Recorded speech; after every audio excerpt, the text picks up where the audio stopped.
Hello student, I am Rishabh Pandey. आज हम बात करेंगे क्लास 10th के एक्सरसाइज 2 यानी प्रश्नावली 2.2 के बारे में। ठीक है, तो पिछली एक्सरसाइज हमने जो 2.1 पढ़ा दिया था।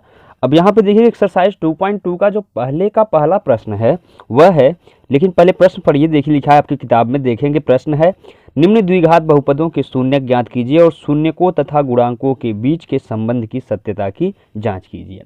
मतलब ये क्या है, हमारा द्विघात बहुपद। मैंने बताया था पिछले एक्सरसाइज में आपको कि यदि किसी बहुपद की घात 2 हो, यदि किसी बहुपद की घात क्या हो, 2 हो, तो उसे हम क्या कहते हैं, द्विघात बहुपद कहते हैं।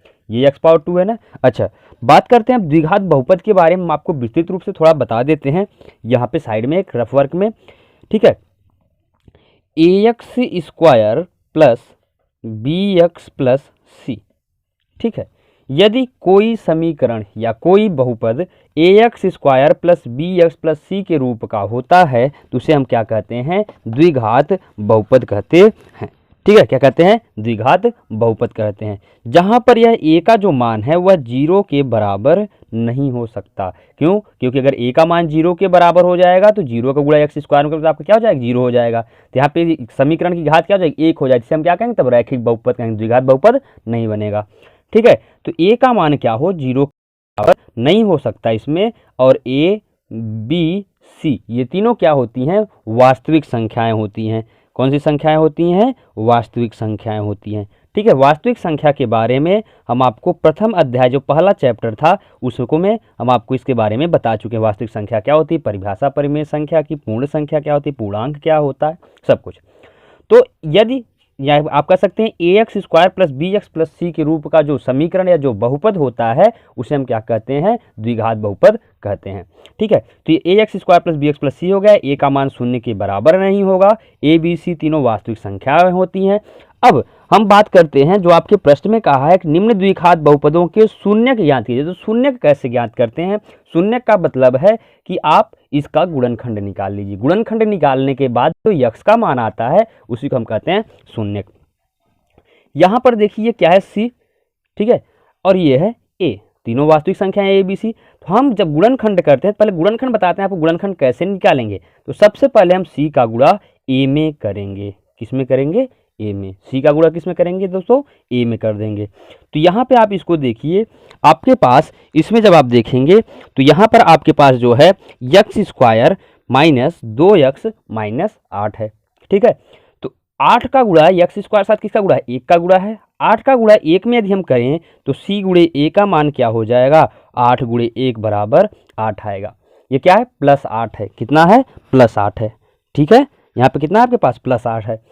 अब यहाँ पर ये देखिए बीच वाला जो पद है इसमें -2x है। बीच वाला पद क्या है, -2x है। तो इसका गुणनखंड हमें ऐसा करना है कि -2x आ जाए। मतलब 8 का आप गुणनखंड करेंगे तो -4 गुणे 2 लिखेंगे तो क्या आएगा, -2 आ जाएगा। लेकिन -4 में से +2 घटाएंगे तब आपके पास क्या आएगा, -2 आएगा। आएगा कि नहीं आएगा। ठीक है, लेकिन यहाँ पे c का मान कितना है आपके पास, -8 है। ध्यान देना, मैंने c गुणे ये सिर्फ किया तो c की वैल्यू चिन्ह के साथ लेंगे इसका। तो -8 है तो यानी यहाँ पे भी क्या हो जाएगा, -8 हो जाएगा। -8 गुणनखंड क्या होगा, -4 गुणे 2 हो जाएगा।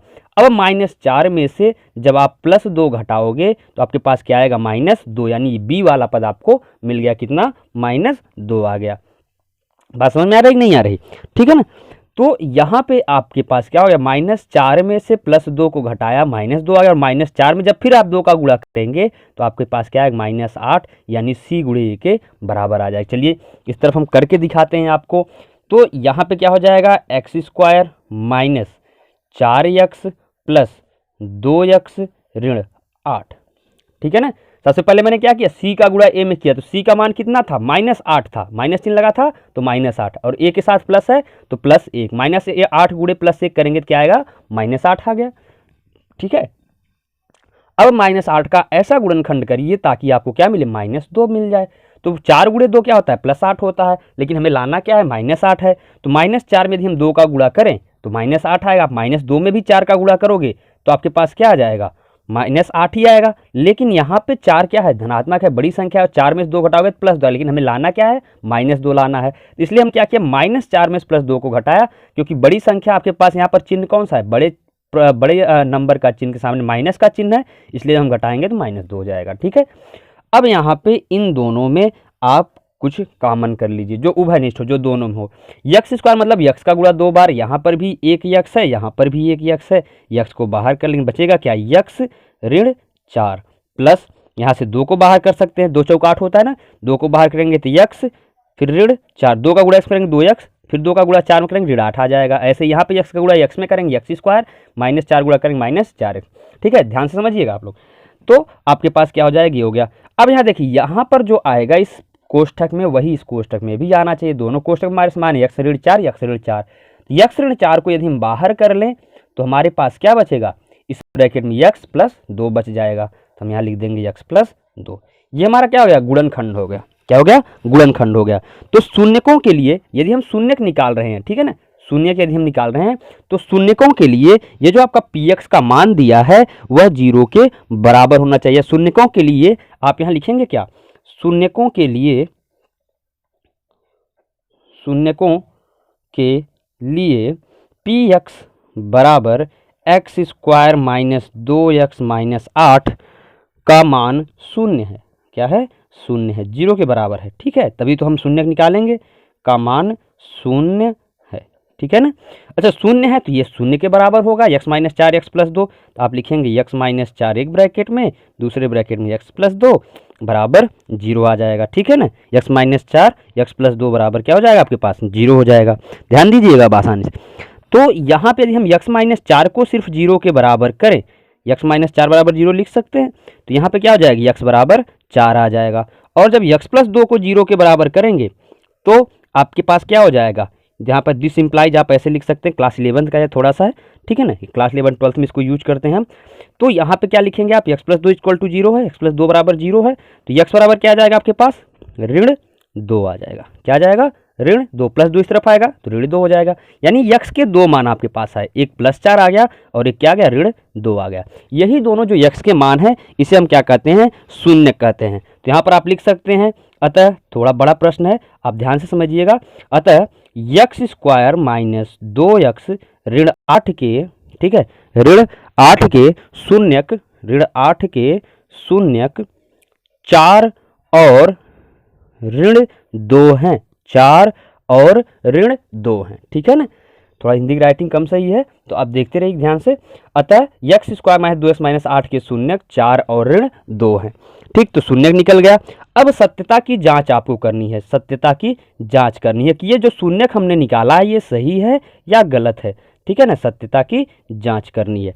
तो सत्यता की जांच करने से पहले आप ये जान लीजिए कि जो शून्यकों का योगफल होता है, ठीक है, ये जो शून्यक हैं इन्हें हम क्या कहते हैं, अल्फा और बीटा कहते हैं। फिर से मैं यहाँ थोड़ा सा रफ वर्क में आपको बताना चाहूँगा, शून्यक हम क्या कहते हैं, अल्फा और बीटा के नाम से जानते हैं। ठीक है, तो शून्यकों का योगफल बराबर होता है, यानी अल्फा प्लस बीटा बराबर होता है माइनस बी बाई ए। आप इसे याद रखिएगा। ठीक है ना, अल्फा प्लस बीटा बराबर क्या होता है, माइनस बी बाई ए होता है। और शून्यकों का गुणनफल यानी अल्फा इंटू बीटा बराबर क्या हो जाएगा आपके पास, सी बाई ए हो जाएगा। ठीक है ना, क्या हो जाएगा, अल्फा इंटू बीटा बराबर सी बाई ए हो जाएगा। ठीक, ये हो गया। ये आप इसको आप याद रखिएगा, शून्य क्या होता है, अल्फा बीटा होता है, शून्यकों का योगफल अल्फा प्लस बीटा बराबर माइनस बी बाई ए होता है, अल्फा इंटू बीटा बराबर सी बाई ए होता है। अब यहाँ पर आपको ए की वैल्यू पता है 1, बी की वैल्यू क्या है -2, सी की वैल्यू क्या है -8 है। चलिए प्रश्न देखते हैं फिर से। तो शून्यकों का योगफल, ये इन दोनों शून्यक है, अल्फा प्लस बीटा है ना, इन दोनों का योगफल किसके बराबर आना चाहिए, माइनस बी बाई ए के बराबर आना चाहिए। तो शून्यकों का योगफल बराबर, आप हिंदी में भी यहाँ लिख सकते हैं कि शून्यकों का योगफल बराबर क्या हो जाएगा आपके पास, यहाँ पर अल्फा प्लस बीटा है तो 4 प्लस माइनस करोगे -2 हो जाएगा, बराबर माइनस बी की वैल्यू -2 है। ठीक है, तो माइनस ब्रैकेट के अंदर क्या हो जाएगा, -2 बटे ए की वैल्यू 1 तो 1 हो जाएगी, बटे 1 हो गया। 4 में से 2 घटाओगे आपके पास क्या आएगा, 2, और -2 क्या हो जाएगा, गुणा हो जाएगा +2, 2 बटे 1 तो 2, दोनों तरफ क्या आ गया, बराबर आया कि नहीं है। अल्फा प्लस बीटा शून्यकों का योगफल क्या हो गया आपका, बराबर आ गया किसके, माइनस बी बाई ए के बराबर आ गया आपका। ठीक है, ये हो गया किसका, शून्यकों का योगफल हो गया। अच्छा, अब शून्यकों का गुणनफल का भी देख लेते हैं। तो ये आपका क्या था, शून्यकों का योगफल था। ध्यान दीजिएगा, शून्यकों का योगफल, जांच कर लिया आपने शून्यकों का योगफल का। ठीक है ना, अब शून्यकों का गुणनफल का भी जांच करते हैं। तो यहाँ पर आप लिखेंगे क्या, शून्यकों सॉरी शून्यकों का गुणनफल बराबर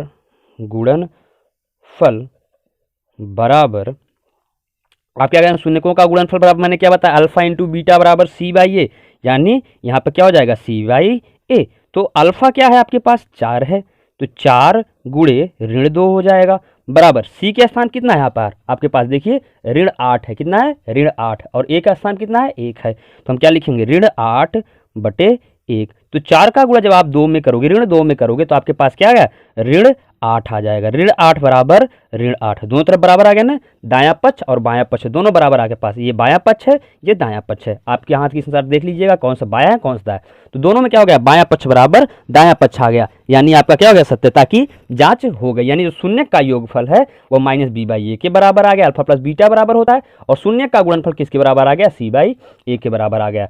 ये आपका पहला प्रश्न हो गया, पहले का पहला, ठीक है। थोड़ा लेंथी क्वेश्चन है, ऐसे आपको बड़े बड़े प्रश्न करने पड़ेंगे और इसमें से प्रश्न पूछे भी जाते हैं आपके लिए, तो ये आपका हो गया पहला क्वेश्चन, ठीक है। ऐसे ही पहले के जैसा सेम टू सेम पहले का दूसरा खंड भी है, आप कर लीजिएगा, ठीक है ना।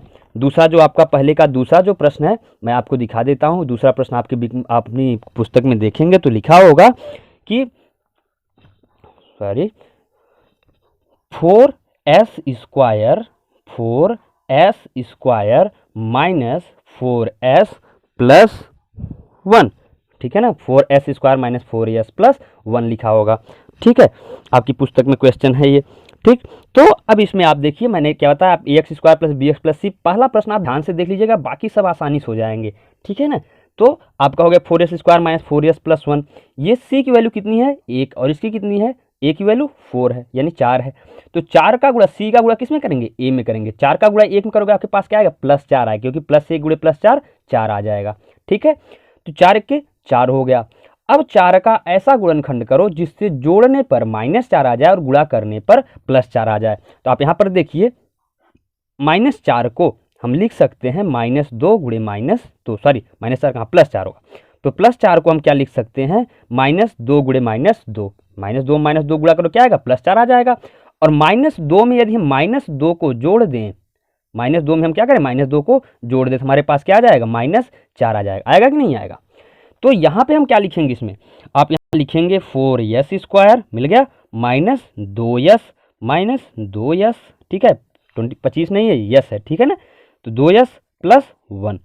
अब यहाँ पर आप क्या करेंगे इसमें दोनों में इन दोनों में और इन दोनों में जो दोनों में कॉमन होगा उसे हम क्या करेंगे आपका बाहर ले लेंगे। तो बाहर आप कैसे लेंगे कौन सा, यहाँ पर देखिए 2 का गुणा दोनों में है 2 दूनी 4 2 दूनी 4 और यस भी दोनों में है, तो हम 2s को यानी 2s को बाहर कर लेंगे, तो बचेगा क्या 2s यानी 2 दूनी 4 हो गया, यस का गुणा इसमें 4s स्क्वायर हो गया, माइनस यहाँ पे 2s बाहर कर लिए क्या बचा -1, माइनस इन दोनों में तो कुछ नहीं कॉमन हो क्योंकि यहाँ 2 है यहाँ 1 है, 1 आप कॉमन कर सकते हैं, 1 का गुणा क्योंकि दोनों में है 2 का गुणा 1 करोगे तो 2 आएगा ऋण 2 और 1 का गुणा करोगे तो भी 1 आएगा, लेकिन हमें दूसरे ब्रैकेट में ध्यान देना लाना क्या है 2s - 1 लाना है, तो इसलिए हम यहाँ से -1 बाहर करेंगे +1 नहीं, क्योंकि प्लस अगर हम बाहर करेंगे तो यहाँ पर अंदर भी क्या आएगा प्लस आएगा, तो हम क्या करेंगे -1 को बाहर कर लेंगे, -1 को जब हम बाहर कर लेंगे तो यहाँ क्या हो जाएगा 2s -1 का गुणा 2s में करोगे क्या आएगा -2s हो जाएगा और -1 का -1 में +1 हो जाएगा, ठीक है, ये गुणनखंड हो गया। तो 2s यानी 2s -1 एक ब्रैकेट में हो जाएगा बाहर करोगे, फिर दूसरे में भी क्या आ जाएगा 2s - 1 आ जाएगा, ये आपका क्या हो गया गुणनखंड हो गया, ठीक है ना, ये आपका इसका गुणनखंड हो गया। अब मैंने क्या बताया था पिछला वाला प्रश्न आप देखेंगे यहाँ पे जो मैंने बताया है आप ध्यान से देखिए, ठीक है। तो यहाँ पे मैंने क्या लिखा शून्यकों के लिए px बराबर इतना लिखा था, प्रश्न आपके पास क्या है तो आप लिखो शून्यकों के लिए px बराबर 4s स्क्वायर, दूसरा प्रश्न बता रहे हैं पहले पे मत जाएगा, तो शून्यकों के लिए px बराबर क्या हो जाएगा आपके पास, यहाँ पर आप इसको हिंदी में ऐसे ही इसमें भी राइट कर लेंगे आप, ठीक है ना। तो शून्यकों के लिए आप यहाँ पर क्या लिखेंगे, शून्यकों के लिए px बराबर 4s square minus 4s plus 1 का मान 0 है, लिख दीजिएगा हिंदी में, तो वहाँ पे उसके बाद लिखेंगे तो 2s - 1 यानी 2s - 1 फिर 2s - 1 बराबर 0 आ जाएगा, आएगा कि नहीं आएगा, ठीक है 0 आ जाएगा। अब यहाँ से फिर यस की वैल्यू निकालेंगे तो दोनों तरफ यस का मान एक ही है क्योंकि दोनों में एक ही है, तो आप इसे यहाँ पर क्या लिखेंगे 2s - 1 बराबर एक बार 0 करेंगे यानी 2s - 1 बराबर 0 करेंगे, तो 2s बराबर क्या आ जाएगा +1 आ जाएगा, यस बराबर क्या आ जाएगा 2 का यहाँ गुणा इस तरफ है क्या होगा भाग हो जाएगा, तो 1/2 यहाँ पे भी फिर जब आप इसमें भी करेंगे, इसका भी 2s माइनस 1 को बराबर करेंगे 0 के, तो 2s माइनस 1 बराबर 0, फिर हो जाएगा यहाँ पे भी 2s बराबर 1 और यस बराबर 1/2। यानी आप देख क्या रहे हैं, दोनों शून्य क्या है आपके पास, समान है। पहले का भी 1/2 आया है मान, ठीक है, यस के 2 मान आए, दोनों मान क्या है, समान है।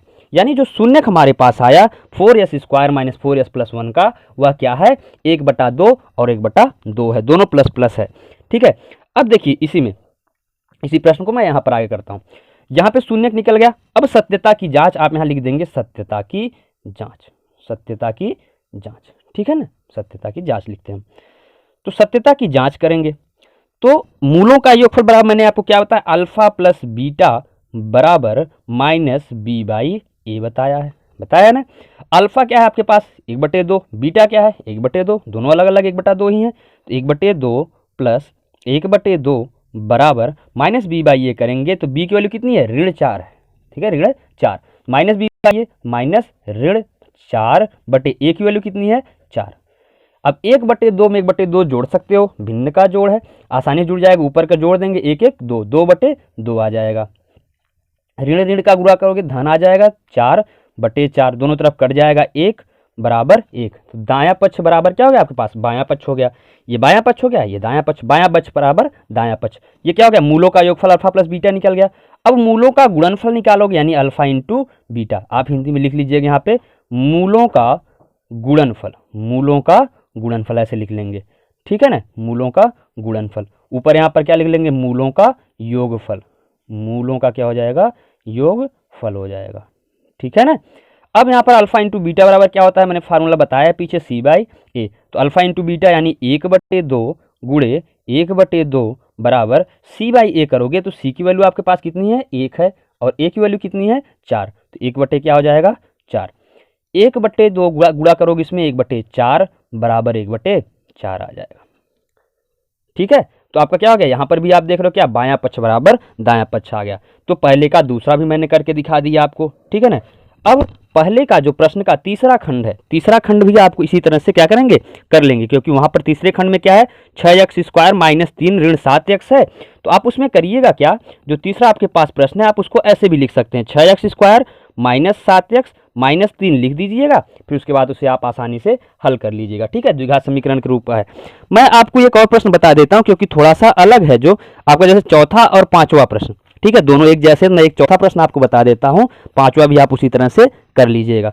चौथा प्रश्न जो आपके पास है, ध्यान दीजिएगा, ये तीसरा प्रश्न आप कर लीजिएगा पहले और दूसरे की तरह, पहला दूसरा तीसरा, ठीक है, और जो आपका छठवां प्रश्न है पहले का वो सेम है। तो चौथा मैं बताता हूँ, चौथा प्रश्न क्या है आपके पास, यहाँ दिया है 4u² प्लस 8u, यानी 4u² प्लस 8u दिया है। अब आप ये देख रहे हैं यहाँ पर जो हमने लिखा है, ये जो प्रश्न दिया है इसमें आप देखिए तो आपके पास सी नहीं दिया है, क्या है, सी को नहीं दिया है, ax² प्लस bx सिर्फ रूप का है, ठीक है ना, ax² प्लस bx का रूप का है। तो आप इसे क्या करेंगे, यहाँ पे इसका गुणनखंड बहुत आसानी से हो जाएगा, ठीक है, क्योंकि यहाँ पर सीधे 4u को बाहर कर लीजिए, यहाँ पर क्या बचेगा, u प्लस 2 बच जाएगा। अब इसको 0 के बराबर कर दीजिए आप, तो 0 के बराबर जब करेंगे तो 4u बराबर 0, u बराबर क्या आ जाएगा, 4 का 0 में भाग करोगे तो 0 ही आएगा। तो पहला मान क्या हो गया, u का 0 आ गया। दूसरा जब u प्लस 2 को 0 के बराबर करेंगे हम, तो u प्लस 2 बराबर 0, u बराबर क्या आ जाएगा, ऋण 2 आ जाएगा। तो शून्य निकल गए हमारे ना, u बराबर 0 और u बराबर ऋण 2 आ गया। अब इसके सत्यता की जांच कैसे करेंगे, तो आप यहाँ पर क्या लिखेंगे, सत्यता की जांच, ठीक है, इस तरफ सत्यता की जांच, ठीक है, सत्यता की जांच लिख देंगे, ठीक है ना।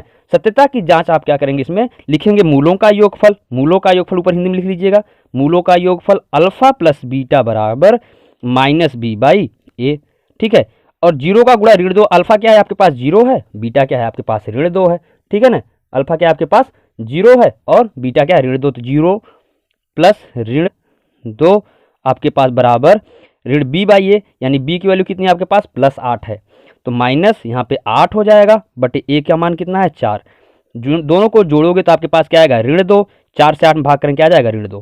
तो यहाँ पर भी क्या हो गया, बायां पक्ष बराबर दायां पक्ष, ठीक है, ये भी सही हो गया, सत्यता की जांच हो गई, हमारा मतलब सही है। जो हमारा ये निकाले हैं हमने, क्या निकाला, शून्य जो हमने निकाला है वो हमारा क्या है, सत्य है, ठीक है।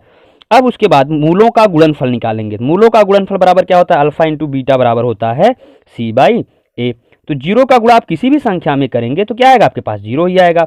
और सी की वैल्यू यहाँ पर हमें दी नहीं, यानी सी की वैल्यू क्या होगी, आपके पास जीरो होगी, ठीक है ना, बटे ए की वैल्यू 4 है। तो किसी भी संख्या जीरो में भाग करोगे तो भी जीरो ही आएगा, ठीक। तो जीरो गुणे -2 जीरो हो जाएगा, यहाँ पर जीरो हो जाएगा। एक चीज़ ध्यान दीजिए, जैसे मैंने यहाँ पर 0/4 लिखा है तो मान जीरो आ गया, लेकिन यदि यहाँ पर ऐसे लिखा जाए जीरो नीचे हो, ठीक है, किसी भी संख्या में यदि आप जीरो से भाग करते हैं तो उसका मान क्या आता है, इनफाइनाइट आता है, यानी अनंत आता है, इसको ध्यान दीजिएगा। लेकिन किसी भी संख्या से जीरो को भाग करते हैं, ठीक है, जीरो में भाग करते हैं तब जीरो ही आएगा, लेकिन जीरो से किसी संख्या में यदि भाग दिया जाए तो इनफाइनाइट यानी अनंत उसका मान आता है, ठीक है ना, याद रखिएगा इसे। तो ये आपका चौथा प्रश्न हो गया, ठीक, पहले प्रश्न का। अब पांचवा खंड देखते हैं। पहले प्रश्न का जो पांचवा है वह भी आपको हम बता देते हैं, आपको एक या दो ही प्रश्न करने हैं सिर्फ। तो पांचवा प्रश्न क्या है आपका, पांचवे में लिखा है टी स्क्वायर -15, क्या है, टी की घाते 2 -15 लिखा है, ठीक है। अब यहाँ पर देखिए किस रूप में है, ए का मान दिया है ना और सी का मान दिया है, ए का मान दिया है और सी का मान दिया है, ठीक है ना। यक्स a x square b x plus c, तो बी तो है ही नहीं क्योंकि यहाँ पे टी होना चाहिए था।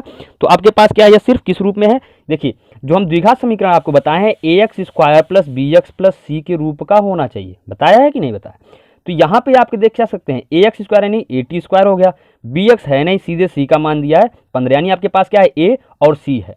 तो हम इसका गुणनखंड कैसे करेंगे, इसका गुणनखंड करने के लिए आप इसको आसानी से लिख सकते हैं टी का वर्ग -15 का वर्ग अब हो नहीं सकता, तो हम इसे क्या लिख सकते हैं, कड़ी में 15 का वर्ग लिख सकते हैं, ठीक है। कड़ी में 15 का गुणा यदि हम 2 बार करेंगे तो हमारे पास क्या आ जाएगा, 15 आ जाएगा। तो देखिए आप कड़ी में 15 गुणे कड़ी में 15 यदि हम करते हैं बराबर मान क्या आता है, 15 आ जाता है, ये हो गया। अब ये किस रूप का हो गया, ए स्क्वायर माइनस बी स्क्वायर का, इसे हम क्या लिख सकते हैं, ए प्लस बी और ए माइनस बी, फार्मूला होता है ना, ए स्क्वायर माइनस बी स्क्वायर क्या होता है, ए प्लस बी एक ब्रैकेट में, दूसरे में क्या होता है, ए माइनस बी होता है, ठीक है। तो हम क्या लिखेंगे, टी प्लस करड़ी में 15 और दूसरे में हो जाएगा टी माइनस करड़ी में 15 हो जाएगा, ठीक है। अब इसको हम क्या कर सकते हैं, अब आप लिखेंगे क्या, पी एक्स बहुपद दिया गया, बहुपद टी स्क्वायर -15 शून्य के लिए, तो इसका मान किसके बराबर होगा, जीरो के बराबर होगा। तो आप इन दोनों को जीरो के बराबर जब कर देंगे तो टी प्लस करड़ी में 15 एक ब्रैकेट में और टी माइनस करड़ी में 15 का मान जीरो के बराबर हो जाए। जब टी प्लस करड़ी में 15 बराबर जीरो करोगे आप, ठीक है, अलग अलग दोनों को करेंगे ना, एक बार इसको जीरो के बराबर एक बार इसको जीरो के बराबर हम करेंगे, तो टी बराबर क्या आएगा, ऋण करड़ी में 15 हो जाएगा, होगा कि नहीं होगा। और जब t माइनस करड़ी में 15 को आप जीरो के बराबर करोगे तो आपके पास t बराबर क्या आ जाएगा, प्लस करड़ी में 15 आ जाएगा, कितना आ जाएगा, प्लस करड़ी में 15। तो आपके पास जो दो शून्यक आए अलग अलग, ठीक है ना, जो दो शून्यक आए हैं अलग अलग, वो क्या है, पहला एक प्लस करड़ी में 15 है और दूसरा क्या है, माइनस करड़ी में 15 शून्यक हो गया, ठीक है ना। अब यहाँ पर हम क्या करेंगे, इसके सत्यता की जांच कर लेते हैं, ठीक है ना, सत्यता की जांच भी कर लेते हैं। तो यहाँ पे आप लिखोगे, ये मैं यहाँ पे ऐसे अलग से कर रहा हूँ, आप ऐसे मत, आप अपनी पुस्तक में नीचे इसके जस्ट नीचे ही लिखेंगे सत्यता की जांच, ठीक है ना। तो सत्यता की जांच, क्योंकि मेरे पास नीचे जगह कम थी इसलिए हम यहाँ पर लिख दे रहे हैं। तो सत्यता की जांच में आप क्या करेंगे, यहाँ पे सत्यता की जांच लिखेंगे, मूलों का योगफल यानी अल्फा प्लस बीटा बराबर अल्फा प्लस बीटा बराबर -b बाई ए। अल्फा कितना है, माइनस करड़ी में 15 और प्लस करड़ी में 15, तो माइनस करड़ी में 15, ठीक है, और प्लस करड़ी में 15, और माइनस बी की वैल्यू है ही नहीं, बी का मान दिया ही नहीं, यानी जीरो हो जाएगा, बटे ए का मान है एक है, एक गुणे एक का गुणा टी स्क्वायर में किया गया ना 1 t² माइनस करड़ी में 15 प्लस करड़ी में 15 कितना हो जाएगा, जीरो। तो बायां पक्ष बराबर दायां पक्ष हो गया, ये भी सिद्ध हो गया, सही है। अब अल्फा इंटू बीटा करेंगे यानी मूलों का गुणनफल बराबर होगा सी बटे ए हो जाएगा। तो यहाँ पर क्या होगा, करड़ी में 15 गुणे माइनस करड़ी में 15 आ जाएगा, बराबर सी की वैल्यू कितनी है, -15 है, ऋण चिन्ह लगा हुआ है, -15 बटे 1। तो करड़ी में 15 गुणा करेंगे, मैंने यहाँ पे आपको दिखाया है, ये देखिए यहाँ पे अलग से मैंने पहले ही लिख दिया, 15 हो गया, तो यहाँ पर माइनस चिन्ह लगा, -15 हो जाएगा, -15 बराबर -15, ठीक है ना। तो आपका ये पहला प्रश्न हो गया, यानी पहले प्रश्न में आपको अब हल कौन कौन सा करना है, सिर्फ आपको पहले का तीसरा खंड हल करना है और छठवां, ठीक है ना, ये दो प्रश्न आप इसको हल कर लीजिएगा इस एक्सरसाइज का। अब जो दूसरा प्रश्न है, ठीक है, अगले वीडियो में हम आपको इसके दूसरे प्रश्न के बारे में बताएंगे विस्तार से कैसे किया जाएगा। तो थैंक यू सो मच। ये आपका पहला 2.2 का पहला प्रश्न के सारे खंड हमने आपको बता दिए। धन्यवाद।